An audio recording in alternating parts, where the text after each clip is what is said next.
Suku Batak merupakan salah satu kelompok etnik terbesar di Indonesia. Berdasarkan sensus dari Badan Pusat Statistik di tahun 2010, jumlah suku Batak di Indonesia mencapai 8.446.969 jiwa atau 3,58% dari seluruh penduduk Indonesia. Hanya kalah dari suku Jawa dan Sunda. Dikisahkan, bangsa Batak berasal dari leluhur yang sama. Diawali si Raja Batak, lalu berkembang menjadi berbagai marga. Konon, cerita panjang itu bermula dari Cianjur mula-mula. Opung, Masihol, Maues, Pinoparmon, Leng sekedar maboto, asal mula si Raja Batak, Haroram Opung, Alani Opung, Nyono Opung Napuratiar, Nyono Opung Napuratinuturan, asa tuturi awopung, asang giyak do Opung, purbarita sadar dalu. Ay ado ngopung nomor lebih orang do Opung, barhujulu hupudi padogaku, asa parjolo Opung bertetabi.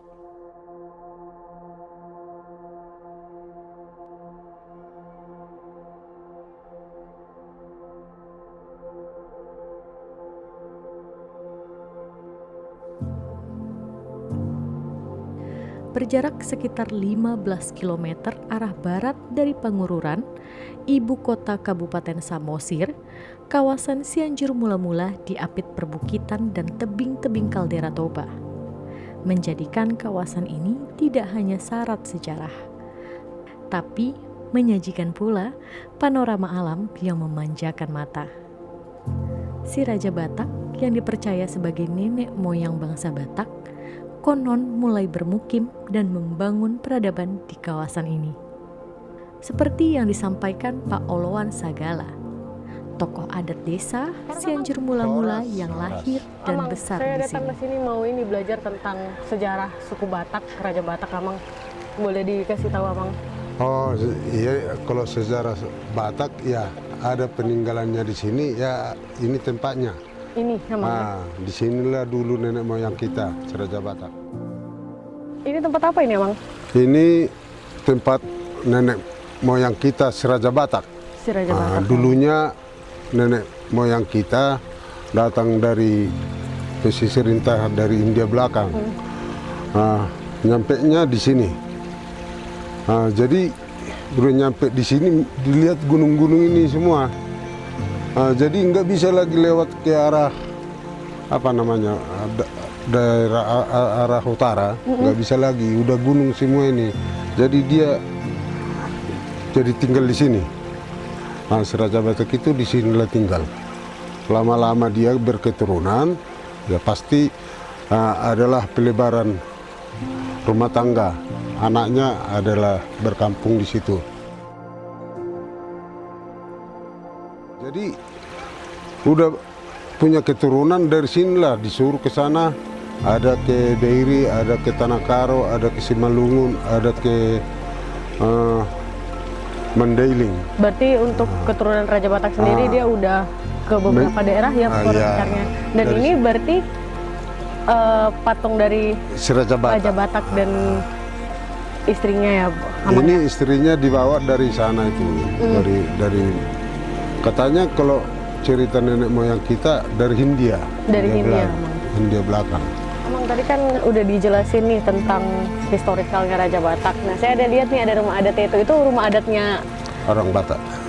Saya pengen lihat-lihat ke sana, Bang. Boleh nggak, Bang? Bisa. Sana kita ya, Bang. Ya. Saya dan Pak Sagala lalu berjalan ke rumah adat Batak.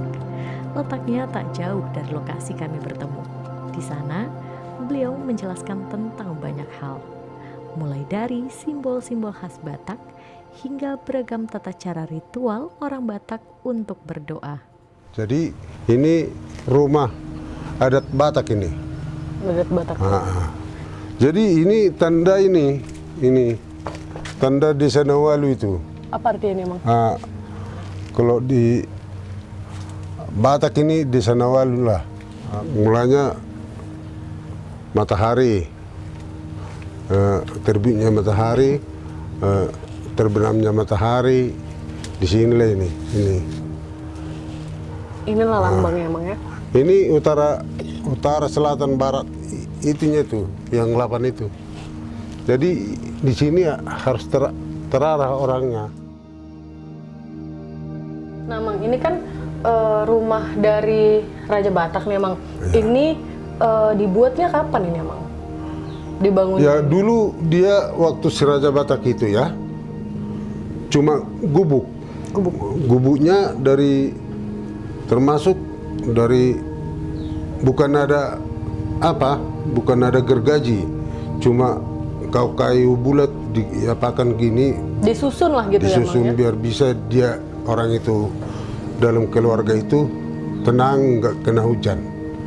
Jadi udah Guru Tatia Bulan belum punya marga, sama Nesombaon, itulah 2 anak si Raja Batak itu kan, Nesombaon, Guru Tatia Bulan sama Nesombaon. Jadi di keturunan si Guru Tatia Bulan sudah punya marga. Nesombaon pun udah punya marga. Dari situ Guru si Raja Batak itu keturunannya yang sampai sekarang mempunyai banyak orang Batak dari Guru Tatia Bulan lah sama Nesombaon. Di era saat ini, lokasi yang menjadi titik awal pemukiman si Raja Batak secara administratif menjadi bagian dari Desa Cianjur Mula-Mula, Kecamatan Cianjur Mula-Mula.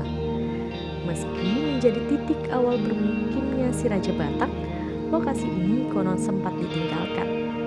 Anak keturunan si Raja Batak menyebar ke kawasan lain di seputaran Danau Toba. Karena itulah Amang Oloan Sagala dan sejumlah masyarakat lain sangat berharap lokasi ini dapat terus terjaga dan dilestarikan. Jangan sampai kembali hilang dan perlahan terlupakan. Apalagi zaman sekarang, generasi muda semakin terkikis pemahamannya tentang sejarah. Bahkan, generasi seangkatan beliau juga tidak banyak lagi yang mampu menjadi penutur untuk melestarikan kisah tersebut.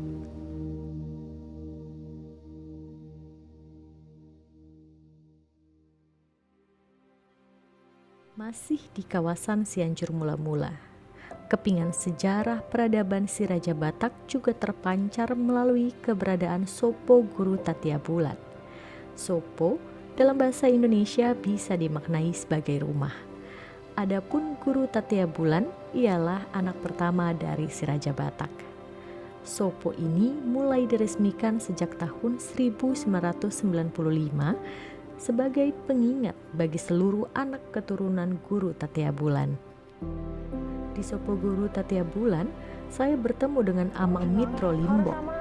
Beliau merupakan juru kunci sekaligus penutur sejarah anak keturunan si Raja Batak. Oleh beliau, saya dijelaskan secara rinci tentang anak keturunan si Raja Batak. Siapa saja mereka dan siapa pula keturunannya masing-masing yang kemudian mewariskan marga-marga Batak sebagaimana yang dikenal sekarang. Inilah dia, asalnya, mulanya pertama orang Batak. Inilah dia si Raja Batak, si Raja Hiya manusia. Ini dia istrinya, Opung Boru, Tattade Batak. Tapi kalau Opung si Raja Batak ini sama Opung Boru ini belum punya marga. Dikisahkan, Opung si Raja Batak memiliki 2 orang anak. Anak pertama bernama Opung Guru Tatia Bulan yang bersama istrinya si Boru Baso Burning dikaruniai 10 orang anak, 5 anak laki-laki, 5 anak perempuan. Anak kedua Opung si Raja Batak adalah Raja Isumbaon. Anak laki-laki pertama Opung Guru Tatia Bulan adalah Raja Uti, atau dikenal juga dengan Opung Raja Biak-Biak. Karena udah sakti Opung ini, inilah rupanya bisa berubah-ubah 7. Satu orang ini, satu badan, satu manusia. Namun, Raja Uti tidak menikah sehingga tidak membawa keturunan. Anak laki-laki kedua bernama Opung Saribu Raja. Anak keturunan beliau yang melahirkan marga-marga seperti Pasaribu, Lubis, Tanjung, Matondang, dan lain sebagainya. Anak laki-laki ketiga bernama Opung Limbong Mulana. anak keturunannya membawa marga Limbong. Anak laki-laki keempat bernama Opung Segala Raja. Anak keturunannya membawa marga Sagala. Anak laki-laki kelima bernama Silau Raja. Anak keturunannya membawa marga-marga seperti Malau, Gurning, Manik, dan Ambarita. Sedangkan 5 anak perempuan Opung Guru Tatia Bulan adalah: pertama, Namboru Si Biding Laut, kedua, Si Boru Pareme, ketiga, Si Boru Anting Sabungan, keempat, Si Boru Paromasan, dan kelima, yang paling bungsu bernama Si Boru Nantinjo. Sekalipun demikian, beberapa literasi keterangan masyarakat menunjukkan sejumlah versi berbeda terkait silsilah keturunan si Raja Batak. Guru Tatia Bulan misalnya, disinyalir memiliki 5 orang anak laki-laki dan 4 orang anak perempuan. Hanya berjarak beberapa ratus meter dari Sopo Guru Tatia Bulan. Peninggalan si Raja Batak dan anak keturunannya juga tercermin dari keberadaan batu Hobon. Batu yang dipercaya sebagai tempat disimpannya harta dan pusaka dari Saribu Raja, cucu si Raja Batak. Harta pusaka itu diyakini milik si Raja Batak yang diwariskan kepada Saribu Raja. Konon, Saribu Raja memang sengaja mengubur harta pusaka tersebut agar tidak ada lagi yang bisa memilikinya. Beliau menggali lubang dan menjatuhkan batu hingga 7 lapisan. Hingga sekarang belum ada yang dapat membuka batu tersebut. Beberapa usaha sempat dilakukan, mulai dari pendekatan spiritual melalui proses pertapaan hingga cara-cara paksa menggunakan alat peledak. Namun faktanya, hingga kini batu Hobon tetap menjulang gagah, menyimpan harta pusaka Saribu Raja sebagaimana tujuan awal si empunya.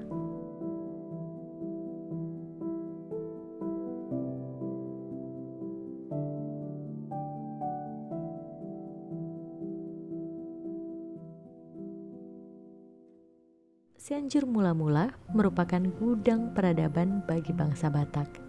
Sumber nilai-nilai, tradisi, budaya, dan adat istiadat leluhur yang diwariskan secara turun-temurun. Gudang peradaban ini sudah selayaknya dijaga dan dilestarikan. Semangat itu yang setidaknya saya temukan dari pertemuan dengan Opung Jongar Limbong, seorang juru kunci dan penutur di Batu Sawan. Sejak tahun 1990, Opung Jongar Limbong memutuskan kembali ke kampung untuk menjaga keramat Batu Sawan. Bagi beliau, kepulangannya lebih bernuansa spiritual, sebagai jawaban dari panggilan leluhurnya. Secara perlahan dan bertahap, beliau membangun tempat ini agar tetap dikenal dan dijaga oleh generasi selanjutnya. Jadi menurut kami haruslah mengetahui atau patuh semua seluruh bangsa Batak, apalagi generasi muda, karena si Raja Batak bertempat di Pusuk Buhit. Semua keturunannya adalah keturunan dari Pusuk Buhit. Di tengah derasnya geliat industri pariwisata di kawasan Toba, Cianjur mula-mula sudah semestinya menjadi perhatian utama. Bukan sekedar dieksploitasi dari aspek ekonomi semata, tapi sebagai momentum untuk merawat dan melestarikannya sebagai aset budaya dengan sejumlah tradisinya. Ya, saya minta dari orang tua dari kampung Cianjur ini, minta sama generasi-generasi muda biar dilestarikan dan dijaga biar tetap sakral tempat nenek moyang kita namanya Cianjur mula-mula ini. Sekalipun ditemukan beberapa perbedaan kisah, versi, dan cerita tentang asal mula kedatangan si Raja Batak, hal demikian hendaknya bukan dimaknai secara konfrontatif, tapi lebih kepada bagian dari kekayaan budaya yang harus dijaga dan diregenerasikan. Ini mudah-mudahanlah supaya kalau kita orang Batak ini biar diingat atau marga orang Batak di seluruh Indonesia ini biar tahu sejarahnya, biar jangan lilu, biar diingat Bona Pasogi. Nah, Cianjur mula-mula pada akhirnya bukan sekedar potongan geografis dan lintas sejarah. Lokasi ini merupakan bagian tak terpisahkan, titik nol peradaban yang secara perlahan melahirkan identitas bangsa Batak. Wujud kasih sayang Debata yang telah menurunkan leluhur Batak untuk menjalani hidup hingga berketurunan di tempat yang indah bak kepingan surga. Sekalipun ditemukan sedikit banyak perbedaan kisah, versi, dan cerita, benang merah yang kutemukan tetaplah sama. Cianjur mula-mula sebagai tempat bangsa Batak